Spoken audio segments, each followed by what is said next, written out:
Have you ever wondered what happens when you take a photograph of a cursed object? Let me tell you something that will chill your blood. In 2018, a young tourist named Sarah visited the Martello Museum. Like many other visitors, she ignored the sign warning about the need to ask permission before photographing a certain doll. 3 days after her visit, Sarah began experiencing a series of inexplicable events. The lights in her house would flicker without reason. She heard children's laughter in the middle of the night, and most disturbing of all, in every photo she took, the shadow of a child appeared. Desperate, Sarah sent a letter to the museum begging for forgiveness. This is just one of thousands of stories surrounding Robert, the most feared doll in the world. The true story of Robert dates back to 1896, in an era when handcrafted toys were considered precious objects. Made in Germany with the finest materials of the time, Robert was no ordinary doll. The size of a 4-year-old child, dressed in a sailor suit with an unsettlingly realistic face, he was designed to be the perfect companion for a young child. However, no one could have imagined the horror this seemingly innocent toy would unleash. It all began when the Otto family, a wealthy family of the time, hired a servant who practiced the dark arts. Tensions between the family and domestic staff were evident, especially due to the disdainful treatment they received. The servant, knowledgeable in ancient rituals and forbidden practices, saw in young Jean Otto the perfect opportunity for revenge. She gave him Robert, but not before performing a macabre ritual, mixing the child's hair with the doll's, creating a supernatural bond that would endure for generations. At first, the relationship between Jean and Robert seemed normal, even endearing. The boy carried the doll everywhere, talked to it as if it were his best friend, and even insisted that Robert have his own place at the table during meals. However, Jean's parents began noticing disturbing behaviors. In the middle of the night, they would hear their son conversing with someone in his room, but when they entered to check, they would only find Robert sitting in his chair, staring fixedly into the darkness. Paranormal events didn't take long to manifest. The house servants reported objects moving on their own and swore they heard small footsteps traversing the hallways when everyone was asleep. Most terrifying was that they frequently found Robert in different places from where they had left him, without anyone having moved him.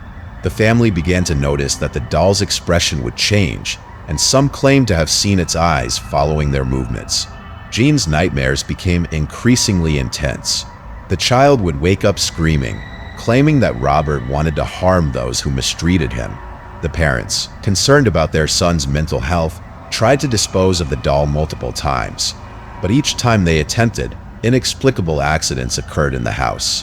One night, after trying to burn Robert, the entire family woke up with unexplainable scratches on their arms. As Jean grew older, his obsession with Robert intensified. The young man became withdrawn and solitary, spending hours locked in his room with the doll. Neighbors began avoiding the Otto house, especially after several children swore they had seen Robert moving behind the windows, laughing and making threatening gestures.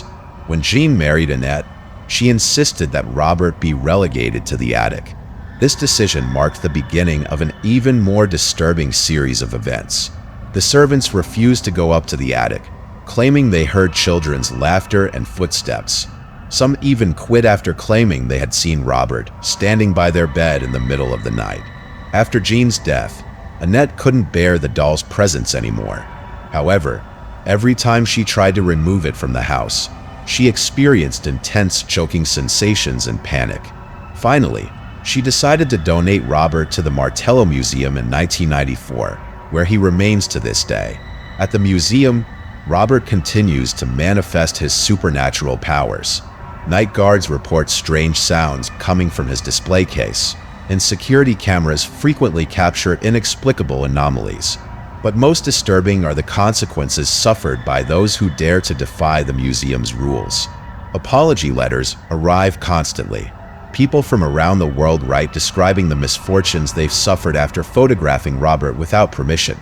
Car accidents, job losses, sudden illnesses, and even the death of loved ones.